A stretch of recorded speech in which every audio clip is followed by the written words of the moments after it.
Hi guys, welcome back. और जो video thumbnail देख रहे हो आप, तो ये वीडियो मैं पहले डाल चुका हूँ इस थंबनेल की। और आपको पता है कि मैं उसमें टेक्निकल नॉन टेक्निकल समझाया था मैंने। तो बहुत से कैंडिडेट को नहीं समझ में आया था, कोई बात नहीं। और कई चीज़ मैंने बहुत माइनर, बहुत छोटी छोटी बारीकी से समझाई थी। तो कुछ कमेंट्स हैं आप लोगों में से ही भाई लोगों ने भेजे हैं, तो उनको मैं आज एक्सप्लेन करूँगा। और जिसकी जो भी कंप्लेंट हो, मतलब जो भी प्रॉब्लम हो, वो उसका सॉल्यूशन देख लेना। बात सबसे पहले बताता हूँ कि टेक्निकल डिज़ाइन और नॉन टेक्निकल डिज़ाइन आपको पता है। टेक्निकल आपका सर्विस नेक्स्ट काउंटेड हो जाएगी, ड्यूरेशन आपको काम आएगी। ठीक है, पुरानी एलएपी वगैरह जो भी हैं, डाटा है, वो सब काम आ जाएगा। नॉन टेक्निकल सिंपल डिज़ाइन होता है जिसमें नई और पुरानी जॉब का कोई रिलेशन नहीं होता है। एचआरएमएस एग्जिट और आईपीएस एग्जिट दोनों ही मेन मुद्दा है। इन्हीं के ज़्यादा कमेंट्स मिले हैं मेरे को कि कैसे होते हैं, क्यों होते हैं और कैसे करवाते हैं एग्जिट, ठीक है, डिलीट जो भी है। तो वो सब मैंने उसको पुरानी वीडियो में बताया है। ऊपर आई पास में पुरानी वीडियो में मिल जाएगी, कैसे करते हैं, किससे करवाते हैं, और ठीक है कब होती है, ये सब कैसे डिलीट होती है, वो सब मैंने एक एक चीज़ बताई है, वहाँ जाके देखना। अभी हम बात करेंगे सीधे सीधे मेन मुद्दे पे। देखो, कुछ कमेंट्स हैं जो बहुत अच्छे हैं, जैसे आपको समझ भी आएंगे क्या प्रॉब्लम थी और पूरा उसी से सॉल्यूशन हो जाएगा। सर रेल से स्टेट में जाते हैं, तो देखो स्टेट्स का इसमें यहाँ पर कोई में इतनी जानकारी नहीं है मेरे को। तो स्टेट में जाते हैं, तो आप रेल से जा रहे हो तो सीधी सी बात है, आई पास और H R M S delete करवा दो, क्योंकि उसमें ज़्यादा कोई बड़ा टाइम नहीं है। आपने जब टेक्निकल डिजाइन ले लिया है तो अपने क्लर्क से बात करते रहो रेगुलर, वो डीलिंग क्लर्क ही उसको नेक्स्ट फॉरवर्ड करेगा। ओके, आगे है कि भाई मेरा डीलिंग क्लर्क बोल रहा है कि एग्जिट करवा दिया है, रेस में अभी तक एस आर ही दिखा रहा है। तो एस आर दिखा रहा है तो इसका मतलब आपका एग्जिट नहीं हुआ है, सब टी आर शो करेगा। तो आपका जो है एच आर एम एस तो एग्जिट हो गई। वो एच आर एम एस खोलोगे तो आपको पता लग जाएगा कि एच आर एम एस खोलने के बाद जो आपका आई पास है, sorry, H R M S खोलने के बाद जो आपके पास है पी टी ओ है, तो पास पी टी ओ जो भी है और जो लीव है वो लगना बंद हो जाएगी। ठीक है, पी टी ओ जनरेट होना बंद हो जाएंगे, तो एच आर एम एस आपकी एग्जिट हो गई है। अगर आई पास में आपको टी आर शो कर रहा है तो रेस में टी आर शो कर रहा है तो आई पास भी डिलीट हो गया, नहीं तो नहीं। कैसे करना है वो मैंने उस वीडियो में बताया खूब। ठीक है, अपने डीलिंग क्लर्क को बोलो, वो पेबल सेक्शन में बात करेंगे और वहाँ एक रिक्वेस्ट फॉरवर्ड करेंगे आपकी अपनी ए आई एम एस पोर्टल से। ठीक है, पोर्टल का नाम उसमें देख लेना जो भी है। नेक्स्ट चलते हैं। भाई मैंने आई पास एग्जिट करवा लिया है, 5 दिन हो गए अभी तक नहीं हुआ। 5 दिन हो गए, अच्छी बात है। ये आपने ओरली बात करी होगी अपने क्लर्क से, क्योंकि 5 दिन लगते नहीं हैं। आपकी आईडी से आपका नाम, आपका डीलिंग क्लर्क जो आपका नाम है, आपकी आईडी एम्प्लॉय आईडी, वो नेक्स्ट फॉरवर्ड करेंगे जैसे ही पेबल सेक्शन में या एपीओ सर को।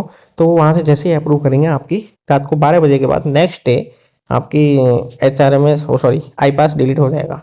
लेकिन अगर फॉरवर्ड ही नहीं किया होगा तो वो नहीं पता कर सकते।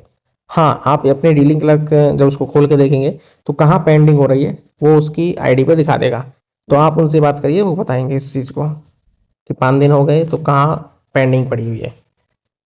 नेक्स्ट है कि सर जी आई पास नंबर डिलीट करवा लूँ, टी आर स्टेटस आ गया तो डिलीट हो गया। हाँ, टी आर स्टेटस आ गया तो आपका आई पास डिलीट हो गया। नेक्स्ट जगह आप H R M S join करोगे तो आपको H R M S I D बनेगी, तो वहाँ आपकी H R M S I D बिना दिक्कत किए आराम से बन जाएगी और आप ज्वाइनिंग कर पाओगे। ठीक है, मुझे भी यही दिक्कत आई थी क्योंकि मेरे भी 2-3 दिन बाद टेक्निकल डिज़ाइन के बाद हुई थी और मैं नेक्स्ट डे ही ज्वाइनिंग करने पहुंच गया था। तो मेरे को वहाँ यही शो आया। ठीक है, तो जैसे ही मैंने वहाँ से डिज़ाइन करवाई, वो टेक्निकल डिज़ाइन के बाद वहाँ से आई पास को डिलीट करवाया, तो मेरा वहाँ अपने आप H R M S I D बन गई और मैं वहाँ से ज्वाइनिंग कर पाया आराम से नेक्स्ट जगह। ये देखो कि रेलवे ग्रुप डी में 22 महीने ज्वाइनिंग, 22 महीने जॉब की है और फिर रेलवे में जाना चाहता हूँ और जो पुलिस को ज्वाइन किया है, तो वो प्रोविजनल पीरियड ज़रूरी है क्या? देखो, प्रोविंशियल पीरियड है, ये स्टेट की बात है आपकी, वो हम नहीं बता सकते। लेकिन आप, हाँ, 22 महीने आपने जॉब करी, अच्छी बात है। आप अगले 2 साल तक वहाँ पर कभी भी उसको ज्वाइन कर सकते हो, पुरानी जॉब को। ये आपका टेक्निकल डिज़ाइन का फ़ायदा है। और प्रोविजनल पीरियड में शायद छोड़ सकते हैं कोई भी जॉब, ऐसा कोई इशू नहीं है, मेरे को इतना ही जानकारी है। नेक्स्ट है कि मेरा टेक्निकल डिज़ाइन था जहाँ पहले ड्यूटी करता था और मेरा एस आर बुक नहीं भेज रहे। हाँ, तो आपका डीलिंग क्लर्क से लेटर लिखवाने को बोलो।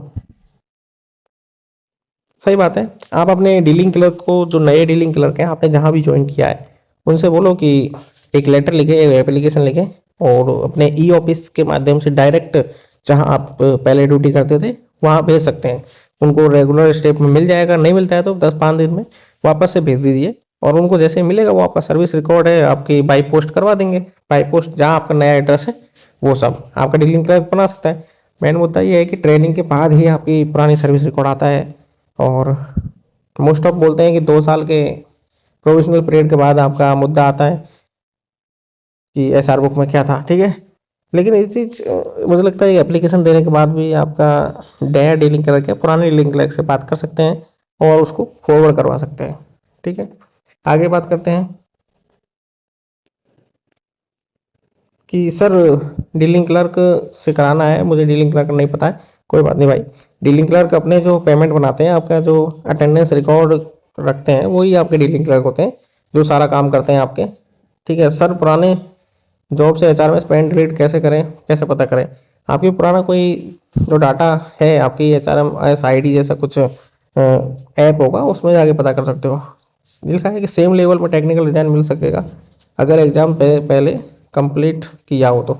बिल्कुल, अगर आपने ज्वाइनिंग से पहले कोई भी एग्जाम दे रखी है, ज्वाइनिंग से पहले कोई भी फॉर्म भर रखा है आपने और उसको क्लियर कर लिया है, तो आप बिल्कुल उसके लिए एनओसी ले सकते हो, टेक्निकल डिजाइन भी ले सकते हो। ये चीज़ आप ज्वाइनिंग के टाइम पे बताना पड़ेगा आपको, और बता रखा है तो बिना दिक्कत के आपको एनओसी मिल जाएगी, चाहे वो सेम पे ग्रेड की हो चाहे लो पे ग्रेड की हो, उससे कोई ऐसा इश्यू नहीं है। और वहाँ से आप सिंपली टेक्निकल डिजाइन करके आ सकते हो। यहाँ देखिए कि भाई मैंने टेक्निकल डिजाइन दिया है, HRMS आई पास एग्जिट करा लिया है और दूसरी जोन में ज्वाइन भी कर लिया है, वही है सर्विस रिकॉर्ड का। तो सर्विस रिकॉर्ड एप्लीकेशन के बाद आप मंगवा सकते हो, ठीक है। अपने डीलिंग क्लर्क से, डीलिंग क्लर्क आपके कहने से कोई ऐसा रिकॉर्ड नहीं भेजेगा। डीलिंग क्लर्क बोल रहे हैं कि एग्जिट करवा दिया है, ट्रेस में अभी SR दिखा रहा है। अब भैया SR अभी तक दिखा रहा है तो SR ही है वो, ठीक है। टेक्निकल डिजाइन तो हो गया आपका, लेकिन आई पास एग्जिट नहीं हुआ, आई पास डिलीट नहीं हुआ। और ये चीज़ आप अपने डीलिंग क्लर्क से पता करो, डीलिंग क्लर्क ही इसको फॉरवर्ड करेंगे APO सर के पास, और APO सर के पास पहुंची कि नहीं पहुंची, अप्रूव करी कि नहीं करी, पेंडिंग में पड़ी है क्या है, वो सब आपको डीलिंग क्लर्क की ही ID पे दिखाएगा, ठीक है। नेक्स्ट करते हैं, आई पास एग्जिट करने से HRMS एग्जिट हो जाता है क्या? बिल्कुल, देखो आई पास एग्जिट अलग होता है और HRMS एग्जिट अलग होता है। HRMS एग्जिट आपकी HRMS ID एग्जिट होगी, जो आपकी हायर अथॉरिटी जो होता है SSC या फिर SS सुपरिटेंडेंट स्टेशन जो भी, उससे ऊपर जो होता है जस्ट उनके थ्रू होती है, ठीक है। और जो आपकी आई पास एग्जिट है वो आपके APO के थ्रू होती है, पेबिल सेक्शन के थ्रू। पेबिल सेक्शन उसको आप आपका डीलिंग क्लर्क पेबिल सेक्शन को भेजेगा, पेबिल सेक्शन उसको अप्रूव करके APO सर को भेजेंगे। APO सर जब अप्रूव कर देंगे तो डायरेक्ट आपकी HRMS सॉरी रेस के अंदर आई पास एग्जिट हो जाएगा, TR शो कर देगा रात को 12 बजे के बाद, नेक्स्ट डे शो करेगा ये चीज़। और HRMS को कैसे पता करें? HRMS खोलोगे तो HRMS में आपको लीव वगैरह लगना बंद हो जाएगी, दिखाना बंद हो जाएगी, और पास PTO जो होते हैं आपके वो भी मिलना बंद हो जाएंगे, ओके। और है कि भाई मैं रिमूव फ्रॉम सर्विस हूँ, तो मेरा सर्विस स्टेटस में RM दिखा रहा है। हाँ, रिमूव फ्रॉम सर्विस RM होगा, तो इसका मतलब क्या है? रिमूव सर्विस से हो तो कोई बात नहीं, आपने जो भी गलती की है उसकी वजह से आपको रिमूव फ्रॉम सर्विस दिखाया जाता है, देखो, ठीक है। तो उस गलती को आप वहाँ जाकर एक्सेप्ट करो, ठीक है।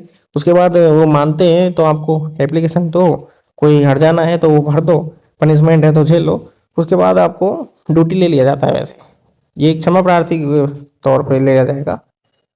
देखो सर, मैं टेक्नीशियन ट्रेनिंग में हूँ अभी, मेरा लोको पायलट में हो गया है तो मुझे NOC भी मिला है, क्या मुझे सैलरी रिटर्न करना पड़ेगा? हाँ भाई देखो, ये भी एक मुद्दा है इस टाइम पे। क्या है, लोको पायलट भाई लोगों के अपने रिजल्ट क्लियर हो रहे हैं और कोई ना कोई पुरानी जॉब में है, और सबसे बड़ा मुद्दा तो ये है कि टेक्नीशियन और लोको पायलट एक साथ आ गई। तो देखो इसमें मैं एक अलग से वीडियो लाऊंगा, और लोको पायलट में देखो रिटर्न तो करना पड़ेगा जैसा उसमें मुद्दा दिया हुआ है, बाकी सब मैं उसमें एक्सप्लेन कर दूंगा, ओके। तो देखो ये सब आपके कमेंट्स थे, तो इनको समझो, और जो पुरानी वीडियो ऊपर आई बटन में देख लो, उसको भी थोड़ा देखना अच्छे से, उसमें समझ जाओगे आपकी कैसे पूरा एक्सप्लेन है, कैसे करवाना है, कैसे आपको आई पास हटवाना है, कैसे आई पास की एप्लीकेशन डालनी है, कैसे फॉरवर्ड करवाना है, और कैसे HRMS क्लियर करना है। वो सब मैंने पोर्टल है किससे करवाना है सब बताया हुआ है। तो thank you. watching video and like, share, comments.